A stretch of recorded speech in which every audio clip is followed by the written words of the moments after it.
What's the smartest joke you've ever heard? 3 logicians walk into a bar. The bartender says you will want a beer. First guy says I don't know. Second guy says I don't know. Third guy says yes. A physicist, a biologist and a statistician go hunting, and as they are hiding in the bushes they see a deer 70 feet ahead of them. The physicist makes some calculations, aims and fires at the deer. His shot ends up 5 feet to the left of his target. The biologist analyzes the deer's movement, aims and fires. His shot ends up 5 feet to the right of the deer. The statistician shouts, "We got it." Woman goes to the library to get a book for her child. She tells the librarian she doesn't know the title. The librarian asks what the book is about. The woman replies it's about Pavlov's dog and Schrödinger's cat. They go on an adventure. The librarian says it rings a bell, but I don't know if we have it or not. While out driving, Werner Heisenberg is pulled over by the police for speeding. The cop says, "Do you know how fast you were going when I pulled you over?" Werner replies, "No, but I know exactly where I was." The cop says, "You were driving 90 miles an hour. Werner replies, "Oh great, now we are lost." A physicist, a biologist and a mathematician are sitting in a street cafe watching people entering and leaving the house on the other side of the street. First they see 2 people entering the house. Time passes. After a while they notice 3 people leaving the house. The physicist says, "The measurement wasn't accurate." The biologist says, "They must have reproduced." The mathematician says, "If one more person enters the house then it will be empty."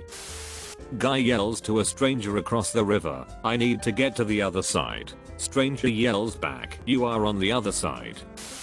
The floodwaters recede. The ark comes to rest, and Noah opens the doors to let out the animals. As time goes by, nature takes its course, and pairs of animals begin to repopulate the world. All the animals, that is, except one pair of snakes. Noticing that the snakes seem to be having trouble, Noah asks whether there's anything he can do to help.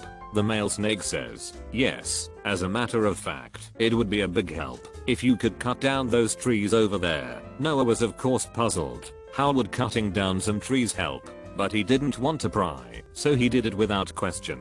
A short time later, Noah returned to discover a nest full of baby snakes and a proud mommy snake and daddy snake. At that point, his curiosity got the better of him and he asked, "Why the trees?" "Oh," said the male snake, "we are adders and we need logs to multiply."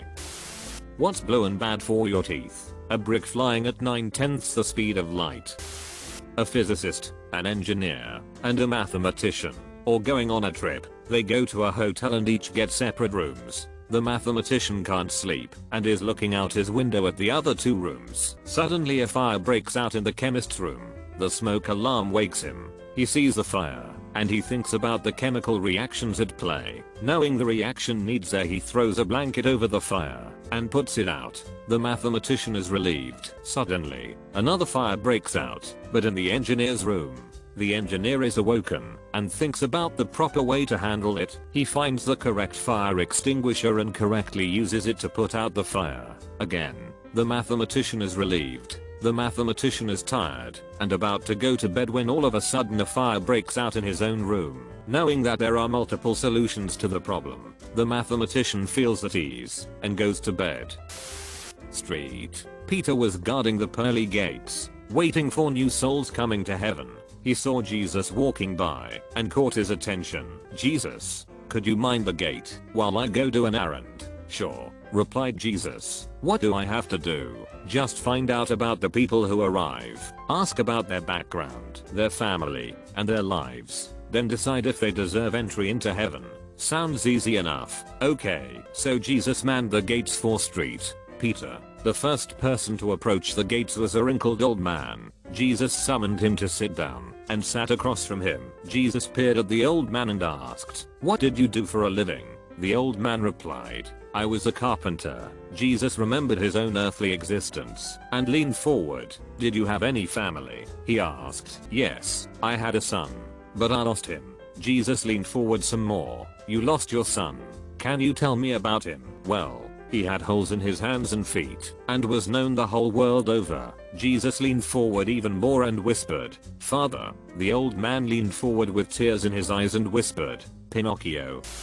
A farmer challenges an engineer, a physicist, and a mathematician to fence off the largest amount of area using the least amount of fence. The engineer makes his fence in a circle and said it is the most efficient. The physicist makes a long line and says that the length is infinite and that fencing half of the earth is the best. The mathematician thinks for a minute, then constructs a tiny fence around himself and says, I declare myself to be outside of the fence.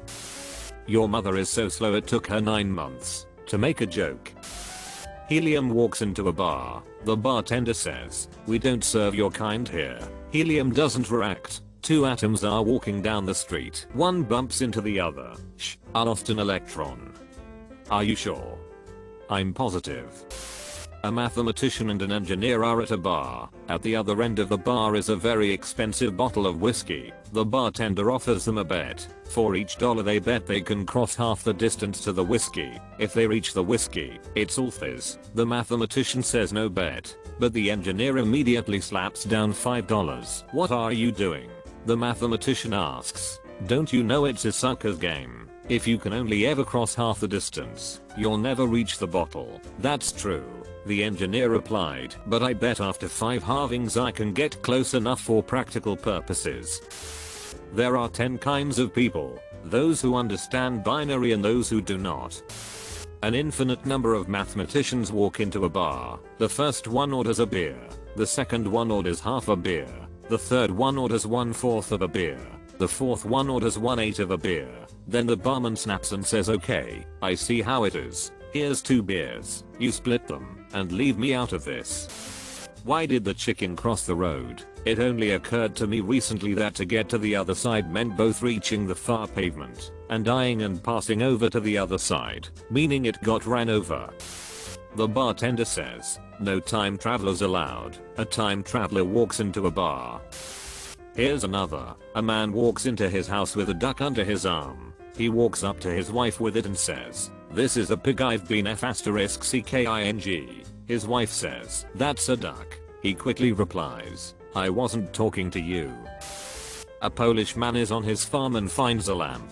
He takes the lamp, rubs it, and a genie appears from within the lamp. He says, I grant you 3 wishes. You cannot wish for love, more wishes, or immortality. The Polish man immediately responds and says, I want China to invade Poland. The genie, confused, tells him his wish is granted. Around 20 minutes later, planes, soldiers, weapons, bombs, rifles, bullets, smoke, fire and death are destroying Poland. Despite the state of his country, his land, his pride, he is laughing hysterically. The genie, now very concerned and even more confused, asks him what his second wish is. He asks for China to invade Poland again.